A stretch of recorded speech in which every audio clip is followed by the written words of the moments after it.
Chemistry chapter number 6, comparison of the characteristics of the solution, collide and suspension। बेटा solution collide और suspension में difference क्या है ये हम लोग अच्छी तरह से पढ़ चुके हैं और आपको मैं बता भी चुका हूँ कि सोल्यूशन क्या होता है, कोलाइड क्या होता है और सस्पेंशन क्या होती है। तो अब इसकी कुछ कैरेक्टरिस्टिक्स के बारे में इनके दरमियान कंपैरिजन के बारे में हम लोग बात करेंगे। बड़ा इंपॉर्टेंट लॉन्ग क्वेश्चन है।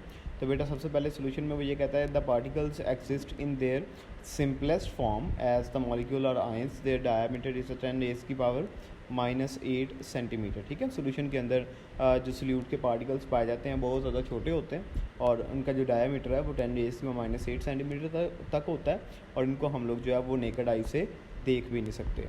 उसके बाद बेटा कोलाइड में कहता है कि द पार्टिकल्स आर लार्ज, ये बड़े होते हैं, consist of the many atoms, बहुत ज़्यादा एटम्स, आयंस और मॉलिक्यूल्स पे कंसिस्ट करते हैं। उसके बाद सस्पेंशन में कहता है the particles are the largest size, सब बहुत बड़े होते हैं, इनको हम लोग नेकेड आई से देख भी सकते हैं और इनका साइज़ जो है वो 10⁻⁻⁵ सेंटीमीटर तक होता है। Particles dissolve uniformly through out and form a homogeneous mixer. Solution के अंदर बेटा पार्टिकल्स हैं वो होमोजीनियस मिक्सर की फॉर्मेशन करते हैं। हम लोग सोल्यूशन में और सोल्यूट के पार्टिकल्स के दरमियान डिफरेंस नहीं कर सकते। A colloid appears to be a homogeneous but actually it is a heterogeneous mixture.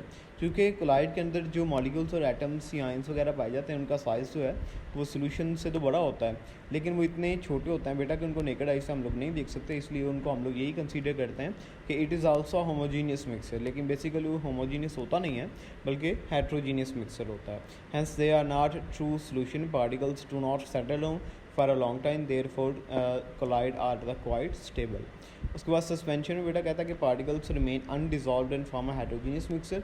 ये प्रॉपर्ली हमें नज़र आता है कि पार्टिकल्स हैं वो होमोजीनियस मिक्सर, हेट्रोजीनियस मिक्सर बनाते हैं और नीचे बैठे होते हैं।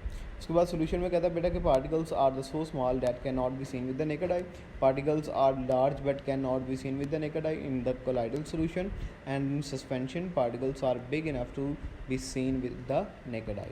उसके बाद जी solute particles can pass easily through the filter paper, ये बेटा फिल्टर पेपर से गुजर जाते हैं, जबकि कोलाइडल के जो पार्टिकल्स होते हैं वो बड़े होते हैं लेकिन ये भी फिल्टर पेपर से पास हो जाते हैं, जबकि सस्पेंशन के जो पार्टिकल्स हैं वो फिल्टर पेपर से पास नहीं हो पाते। फिर उसके बाद लास्ट में कहता है बेटा कि पार्टिकल्स आर सो स्मॉल, बहुत ज़्यादा छोटे होते हैं, that they can not scatter the rays of the light, thus do not show the Tyndall effect, Tyndall effect जो है वो शो नहीं करवा सकते। जैसे कि आपको मैंने कोलाइडल में बताया था कि टाइंडल इफेक्ट जो है वो क्या होता है कि लाइट पार्टिकल अगर किसी सोल्यूशन से गुजरे और वो डिस्पर्स हो जाए और इसको टाइंडल इफेक्ट कहते हैं और ये कैरेक्टरिस्टिक जो है वो किसकी है, कोलाइडल सोल्यूशन की है, क्योंकि इसके अंदर जो पार्टिकल्स हैं बेटा वो स्कैटर होते हैं, ठीक है, मूव कर रहे होते हैं, जब लाइट उनके साथ टकराती है तो वो फैल जाती है, जिसकी वजह से जो कोलाइडल सोल्यूशंस हैं वो टाइंडल इफेक्ट देते हैं, जबकि जो हमारे पास सोल्यूशन होता है वो नहीं देता। उसके बाद जी सस्पेंशन में कहता है कि particles are so big that light is block हो जाती है बेटा, and difficult to pass, light जो है वो इनके अंदर से पास नहीं हो पाती। तो ये इनके दरमियान जो है वो चंद एक डिफरेंस है इनकी प्रॉपर्टीज़ के लिहाज से, ये अच्छी तरह से आप लोग याद रखिएगा। चैप्टर यहाँ पे हमारा ख़त्म हो जाता है, उसके बाद कल इंशाल्लाह फिर इसकी एक्सरसाइज जो है वो स्टार्ट करेंगे।